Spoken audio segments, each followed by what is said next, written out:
parecia que alguém ouvindo.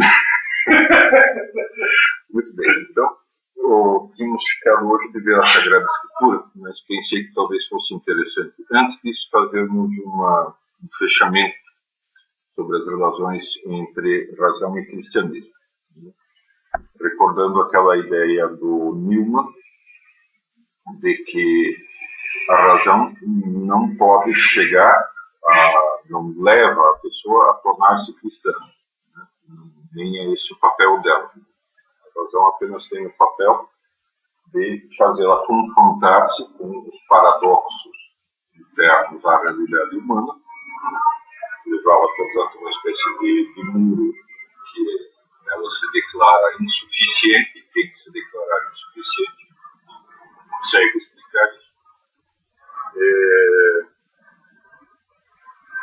Leva esse muro a partir de várias direções e, portanto, quer dizer, a partir daí vai ter que se render perante o mistério.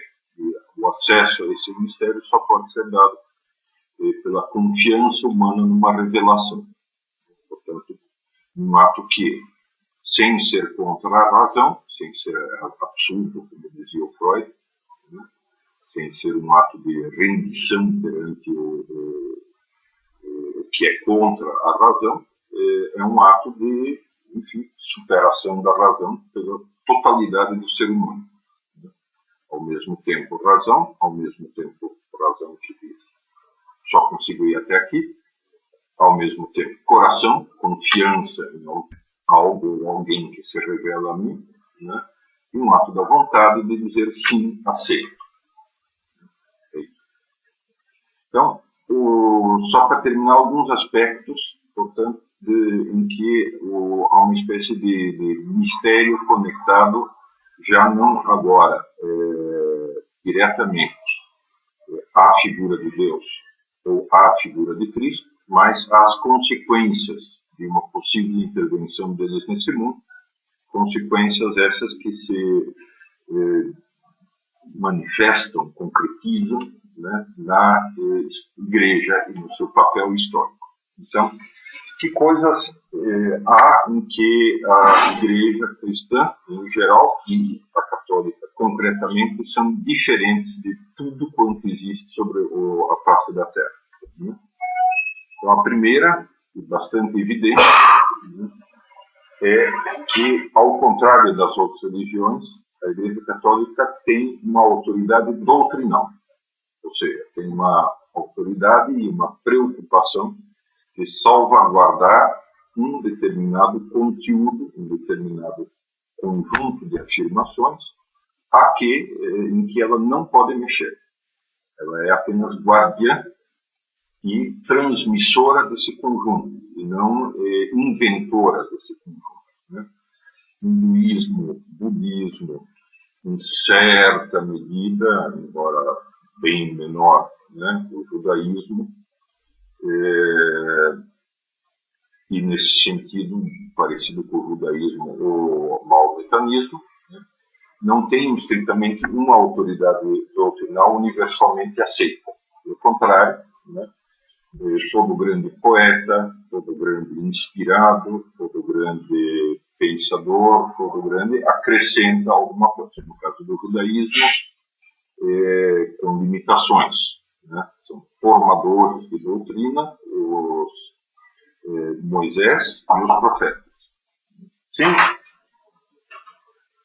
são formadores de doutrina apenas Moisés e os profetas, os restantes não, são apenas comentaristas ou explanadores.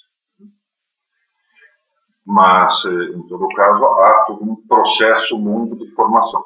Acho que no caso da Igreja Católica, o processo encerra-se com a morte do último dos apóstolos. Portanto, tem um processo que dura no máximo 70 anos, e a partir desses 70 anos fechou totalmente. E, a partir daí só são possíveis explicações ou explanações. Isso, portanto, é extremamente fora do que a gente geralmente concebe como religião.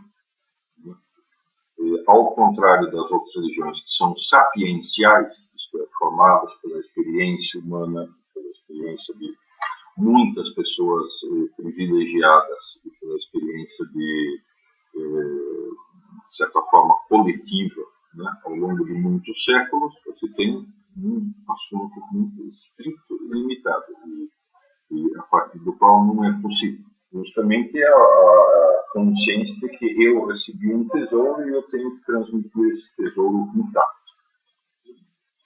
Então, essa é a primeira coisa que é extremamente fora do padrão histórico da história das religiões. Um segundo aspecto, é que normalmente, se houvesse isso, o que você deveria esperar, né, é que uma instituição desse tipo, que guarda um conjunto de verdades reveladas intocáveis, que ela deveria rejeitar fortemente qualquer crítica e qualquer tentativa de pôr em dúvida essas verdades.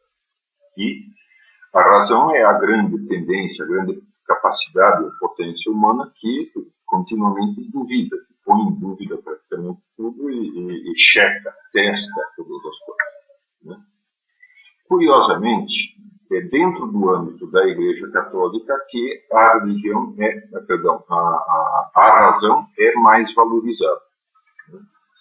Se você for reparar, nem no hinduísmo, nem no âmbito budista, nem no âmbito taoísta, nem no âmbito confucianista, nem no âmbito mesmo no âmbito judaico ou no âmbito muçulmano, a filosofia conseguiu se arraigar e formar um fenômeno tão forte, tão grande como o que nós podemos observar na história do Ocidente. No Ocidente nós temos pelo menos 2 mil anos de esforços contínuos e de um desenvolvimento continuado do pensamento apoiado estritamente na razão. Dentro do hinduísmo, você não encontra isso a não ser em determinadas correntes, que, aliás, curiosamente, né, quando isso ocorreu, essas correntes se tornaram monoteístas, rejeitando o panteísmo original do hinduísmo. Dentro do âmbito muçulmano, houve 3 ou 4 tentativas de estabelecer uma filosofia baseada na observação da realidade e na razão humana, mas todas essas tentativas abortaram porque os muçulmanos têm um respeito tão grande pela transcendência e pela absoluta liberdade de Deus que têm respeito, digamos, uma preocupação de não deixar que a razão humana toque nessa transcendência divina. No judaísmo, você tem alguns grandes filósofos, mas realmente, em geral, não é uma tendência geral do judaísmo. É uma tendência, digamos, do judaísmo enquanto em contato com o cristianismo. Você tem Maimônides, na Idade Média espanhola, né? Árabe. Você tem depois os grandes pensadores a partir do século XIX e XX, mas raramente são judeus. Spinoza, vai. Isso, né? Alguns, Ricardo, mas raramente, são sempre, digamos, exceções e não a regra geral. Porque também o judaísmo tem, assim, habitualmente, essa visão da transcendência de Deus também com relação à razão. Só o cristianismo consistentemente aposta em que a razão é algo que Deus deu ao homem e, portanto, deve ser cultivado. Outra coisa que nasce precisamente dessa tendência, além da filosofia, são as universidades. Isto é, a preocupação de difundir socialmente esse conhecimento, vamos dizer, entre aspas, de alto nível. O conhecimento, portanto, você ter uma instituição que sistematicamente transmite e estuda a realidade, se possível, no nível mais profundo que seja possível. As universidades nasceram estritamente dentro do ambiente medieval e foram depois se difundindo, primeiro em todo o Ocidente, só para praticamente do século XX, que chegaram a se estender às outras civilizações. As madrissas muçulmanas e as sinagogas, as escolas judaicas, são, em geral, escolas de religião, também, de estudo do texto e comentário do texto. Uma terceira tendência ainda vinculada a isso é o desenvolvimento da ciência. Você pega qualquer manual de história da ciência, você percebe que há uma espécie de descontinuidade que muitas vezes o próprio autor não percebe, mas uma descontinuidade muito grande entre a ciência que se faz na Mesopotâmia, na Grécia, na China, nesses âmbitos, né, em que o pensamento é sempre, primeiro, voltado à aplicação prática, portanto, matemática para servir à agrimensura, astronomia para servir ou à previsão do futuro ou a entender a estrutura cosmológica que, por sua vez, vai refletir sobre a vida humana, quer no âmbito de conhecer as estações, quer no âmbito de pensar o mundo globalmente para o bem humano. Né? Você tem, via de regra, um pensamento que é de tipo muito mais simbólico, baseado no princípio da analogia. Né? Dois exemplos interessantes. Né? Um é um manual de zoologia chinês, né? Que é, digamos, a divisão, né? O critério para a distinção entre os diversos reinos do mundo animal é animais de que o imperador gosta, animais de que o imperador não gosta, animais que o imperador come, animais de que o imperador não come, etc. Cachorros, gatos, aqueles que podem ser agrupados, isso, os que rastejam. Isso, né? Portanto, quer dizer, critérios que não são nem um pouco, digamos, derivados de um estudo mais profundo, mas sim, em geral, do valor simbólico que os animais têm. Né? Isso fica muito claro também no manual de zoologia que era clássico no começo da Idade Média, que é do século VII, né? Que é a... Ixi, eu esqueci o nome agora. Já vem, né? Não. Bom, tudo bem. Deixa eu falar que já chegaremos. Oportunamente estamos lembrando. Mas que começa a descrever cada espécie assim. Descreve uma série de animais e diz, por exemplo, o leão, né? Vive na África. Ao dormir, dorme sempre com o olho fechado e uma bota aberta. Isso por quê? Porque ele é imagem de Nosso Senhor Jesus Cristo que vigia permanente mesmo enquanto está morto. Né? Ou numa outra versão do mesmo, porque ele é a imagem de Nosso Senhor Jesus Cristo que mesmo estando morto como homem, continua a viver como Deus. Né? Além disso, ao andar, varre com a sua cauda e apaga as pegadas que ele mesmo fez, né? Porque o Nosso Senhor escondeu a totalidade da sua divindade por baixo da sua humanidade. E assim por diante. Ou seja, claramente, quer dizer, a explicação que se dá é uma explicação simbólica. O mundo é entendido como algo simbólico. Só o empenho cristão em entender o mundo dentro das suas próprias regras e não em função de uma explicação transcendente, não como uma ilustração do transcendente, é que tornou possível o desenvolvimento de todas as ciências. De fato, o espírito científico começa a se desenvolver nas escolas de Chartres e outras a partir do século XII e XIII, na verdade, XIII e XIV. Vai levar 2 séculos, mais ou menos, até que ele começa a ter peso. Mas se você pega todos os principais nomes da ciência dos séculos XIII, XIV e XV, são sacerdotes ou religiosos, especialmente jesuítas, que tomaram isso num grau assim extremamente Então, isso implica que a Igreja Católica sempre defendeu a razão, num grau extremamente intenso. E a tal ponto que, mesmo sabendo do perigo que isso podia trazer, que faria com que tudo aquilo que ela ensinava fosse criticado pela razão. E esse esforço foi o que se deu, sobretudo a partir do século XVIII, XIX e XX. Né? Praticamente, primeiro, um esforço também racional muito grande para negar a existência de Deus. Né? Ao mesmo tempo, da parte dos filósofos iluministas, e em concreto do iluminismo escocês, dos pensadores iniciais do iluminismo escocês.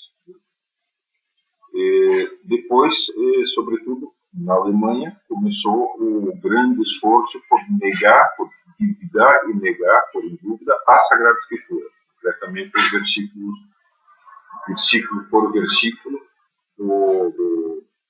dos Evangelhos e de todo o Novo Testamento, que não ficou literalmente pedra sobre pedra sem ser virado, e que obrigou a própria Igreja a rever, repensar e estudar cada vírgula.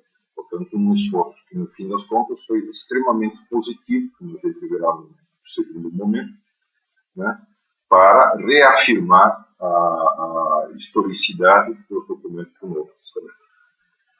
Muito bom. Um outro fator, né, que extremamente chama a atenção é que nós praticamente só dentro do âmbito cristão tem a noção de pessoa, né? O ser humano entendido não apenas como um indivíduo, como uma formiga do formigueiro, como um indivíduo do elemento da polis, como alguém subordinado ao todo social, né? Mas como alguém que é primariamente ele mesmo, e só secundariamente membro de um todo social. Aristóteles aponta isso levemente na política, mas não tira as consequências. A consideração do ser humano como pessoa realmente só começa depois da definição do esforço por entender e definir o que são as pessoas divinas no Concílio de Niceia. Até então, a palavra prosopon, ou persona, ou persui e plusco, significa a máscara do teatro.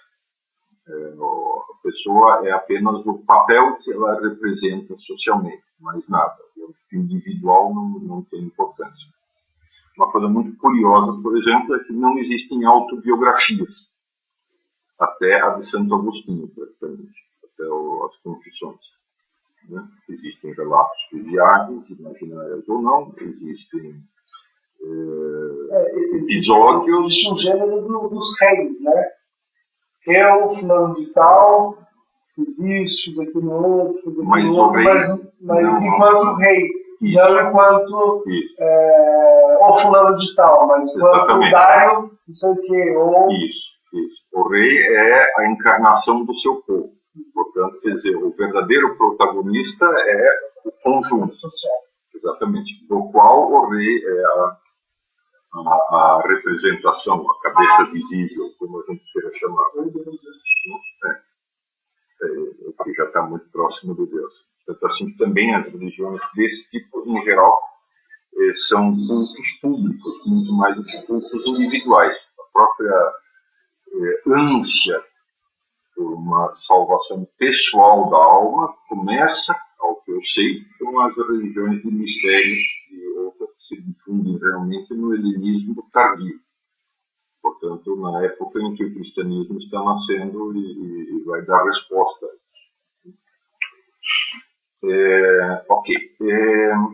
Então, a pessoa. Né? O próprio conceito de pessoa e, portanto, toda a possibilidade de que há um mundo inteiro no interior de cada ser humano, né? É um conceito especificamente cristão e que nasce dentro do âmbito do cristianismo.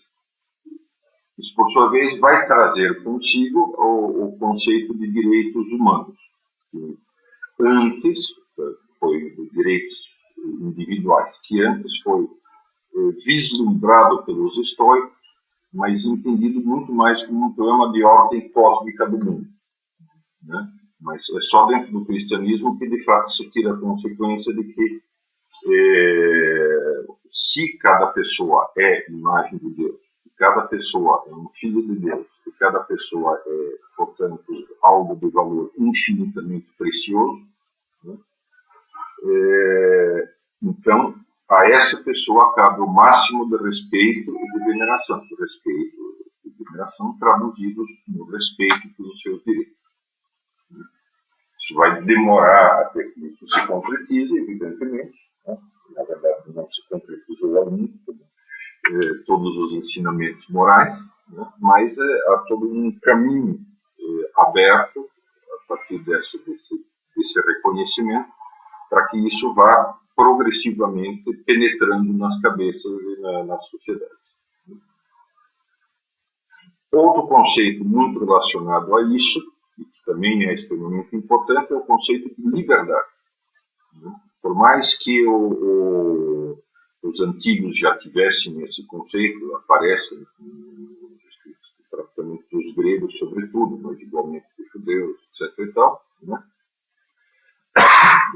Esse conceito de liberdade é entendido muito mais como uma defesa contra o abuso, ou seja, essa atitude que qualquer pessoa tem, né, de, peraí, não invada a minha área, né, não toque o que eu preciso que seja preservado, né, injustiças e sofrimentos todo mundo quer evitar. Nesse sentido, se quer preservar um âmbito de liberdade.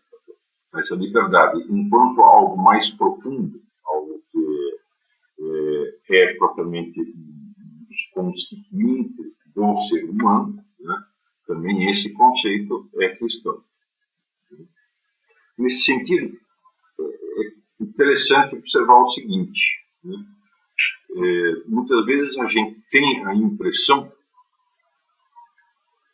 de que o normal da humanidade é enxergar as coisas de maneira parcial e, portanto, limitada e, em parte, errada. Que há uma certa distorção no modo de observar o conjunto da realidade e o conjunto do interior de cada ser humano. E que, com o cristianismo, aquilo que vários tinham dito de maneira parcial, tinham entendido ou reconhecido de maneira parcial, agora conseguiu encaixar e assumir o seu sentido pleno. Um outro aspecto dessa mesma liberdade, isso quem comenta é o filósofo Joseph Pita. Outro aspecto dessa mesma liberdade é o fato de que progressivamente vai havendo uma distinção entre âmbitos de liberdade. A distinção entre o âmbito da pessoa perante Deus, portanto, o âmbito interior, e o âmbito externo da pessoa perante a sociedade. Ocorre, portanto, uma dessacralização do Estado, que é o padrão, que a gente, muitas vezes a gente não tem essa percepção, mas, no fundo, em quase todas as sociedades antigas e até o século passado, fora do âmbito cristão, o Estado é divino. Né? E, portanto, o indivíduo não tem perante a autoridade, não há uma distinção entre o imperador, entre o rei, entre quem for, e a autoridade divina. Portanto, você tem uma espécie, na verdade, de totalitarismo que chega ao âmbito interior e íntimo da pessoa. Não existe um âmbito em que eu possa dizer, não, aqui eu sou eu. Né? Aqui eu sou apenas o papel que eu represento. Tem alguns historiadores que não com todas essas implicações filosóficas que eles vão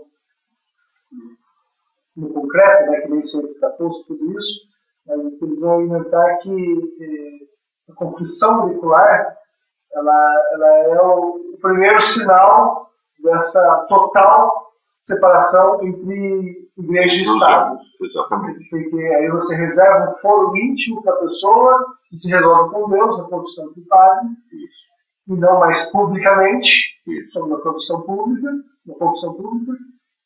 e reserva um outro fórum que socialmente se resolve, que não é o mesmo, seria o fórum do escândalo, né? Daquele que é público, e não é o fórum que você resolve só com o padre e portanto os Exatamente, sim, perfeito.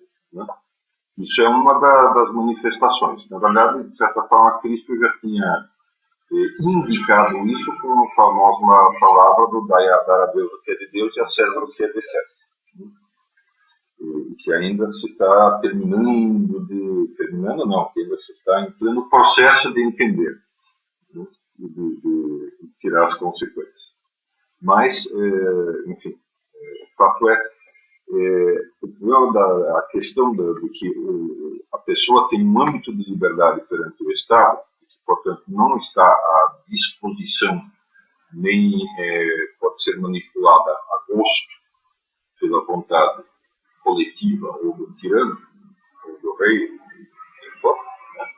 essa ideia é intrínseca ao Ocidente cristão. Tanto assim que até hoje, países que não têm tradição cristã têm uma extrema dificuldade em entender que raios são esses direitos humanos. Quando, em algum momento, em alguma dessas coisas na ONU, se acusou o Estado chinês de não respeitar os direitos humanos, o delegado chinês disse: nós não reconhecemos direitos humanos. Não temos por que reconhecer isso. É uma invenção do Ocidente, não tem absolutamente nenhuma fundação na mentalidade chinesa. Então, isso também sempre é semi-verdade. Os direitos humanos, uma vez entendidos, a pessoa percebe como, mas era isso. Né? Só que, enfim, o problema é você chegar no ponto que se consiga reconhecer isso, por todas as pressões externas, aos reis que querem maximizar o seu poder. Muito bom.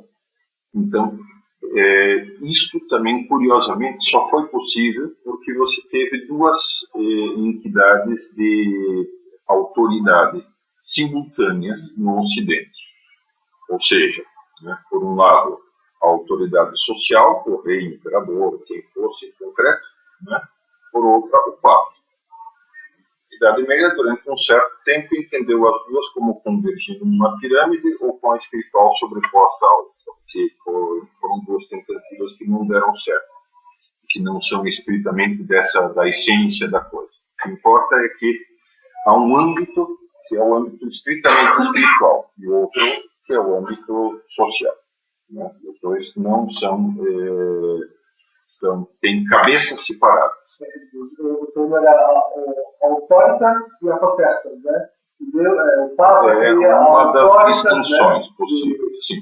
E apotestas seria ao soberano temporal, né? É o braço secular. Mais para frente vai virar os dois Gládios, né? Gládio, o agostinismo católico, exatamente.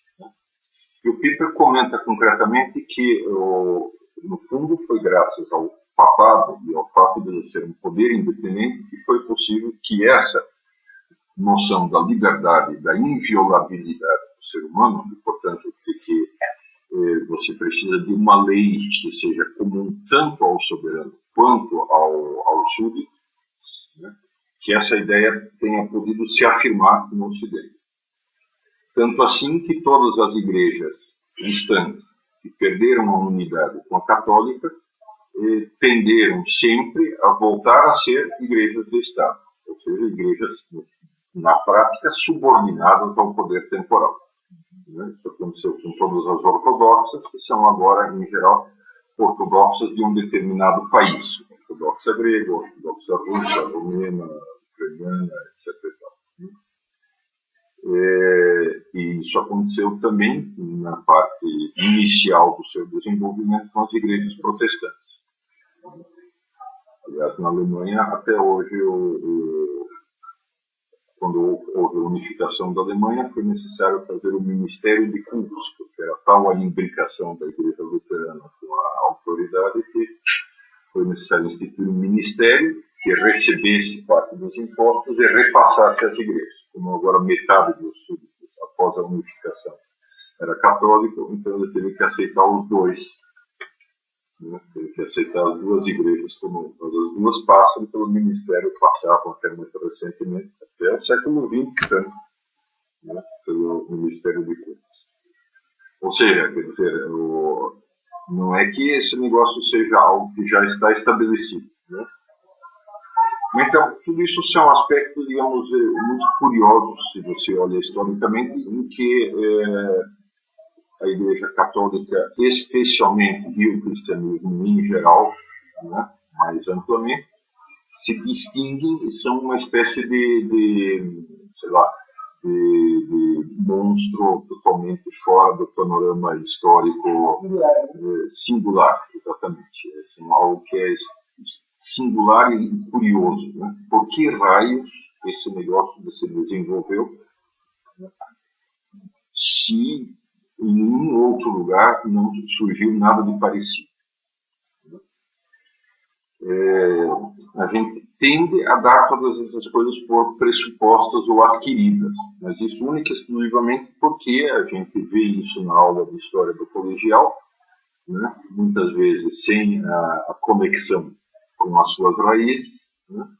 Então parece que foram coisas que foram surgindo do nada e sozinhas. Quando não é bem assim.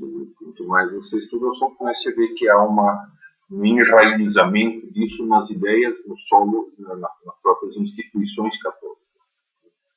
Por exemplo, a própria ideia de você fazer representar o povo por meio de uma eleição, pela eleição de um cara. Isso é algo que simplesmente não existe. Você tem no Império Romano a aclamação. O imperador aclamado por uma legião, por um exército, pela guarda pretoriana ou por quem for. Mas eleição majoritária, isso é algo que começa a aparecer dentro das ordens religiosas. Primeiro entre no comecinho, quando as comunidades católicas eram cristãs, eram ainda, digamos, se conhecia todos os 300 integrantes, todos os 300 cristãos que havia na cidade. Aliás, é uma basílica em Roma, São Sebastião, que é muito tocante, uma das mais antigas que há, e tem ainda no presbitério, na parte mais elevada, onde ficavam os sacerdotes, tem ainda uma bema. Uma bema era um banco em forma de ferradura, na qual se sentava o bispo e todo o seu clero. Então é um banco de pedra que deve caber umas 10, 15 pessoas no máximo, apertadas. Você vê por um momento como em Roma você teve a igreja inteira, vamos dizer assim, todo o bispo com todo o seu clero e mais todo o povo, dentro da mesma igrejinha. Muito bom. Ok. Então, nesse momento ainda é possível eleger o bispo. Depois já teve que transferir isso para o próprio clero. Depois, mais tarde, já havia tantas pessoas que uma eleição não era viável ou tem que cair em palhaçadas como as da campanha para presidente dos Estados Unidos, e não só nos Estados Unidos, pulando lá fazendo promessas, etc. E tal, tudo isso coisas que, enfim, uma autoridade espiritual que tem algo valioso a preservar, não caberia. Então passou a ser delegado para os presbíteros, depois para os bispos em volta da cidade de Roma, os bispos da região em volta de uma cidade principal. Agora, esse sistema de eleição pressupõe o quê? Que todos os participantes são iguais, coisa que não existe em nenhuma sociedade pagã, exceto as mais primitivas. Segundo, você pode confiar no critério de todo mundo. No princípio, não vai haver grandes roubalheiras, nem grandes, não. Então, dentro das ordens religiosas, isso continuou durante toda a Idade Média. A partir daí é que chegou primeiro as assembleias temporárias, que os reis convocavam quando precisavam aumentar imposto, e mais tarde as assembleias permanentes, como o parlamento inglês ou a assembleia criada pela Revolução Francesa. Então, no fundo, estamos usando uma instituição de origem religiosa ou cristã na administração temporal. E assim, tantas outras coisas. Enfim, vamos ficar com essas coisas todas que mostram um pouquinho como o cristianismo é algo que, fora do padrão humano, fora do padrão histórico que a gente pode observar na humanidade. E como isso, digamos, para quem pensa, para quem se toca um pouco, fica como uma série de paradoxos não resolvidos, coisas que fazem você tocar no mistério central, que se esconde lá dentro. Só vai encontrar a resposta com a revelação. Muito bom, com isso a gente encerra a parte de razão e fé, e a partir da próxima começamos então a debruçarmos sobre o tema da Sagrada Escritura. Quer dizer, é confiável o texto que está disponível na Sagrada Escritura, é confiável a transmissão, aquilo que diz pode ter realmente acontecido, né? O que a Sagrada Escritura nos diz sobre Deus e o que a Sagrada Escritura nos diz sobre Cristo. Esse seria o próximo ponto. Muito bom.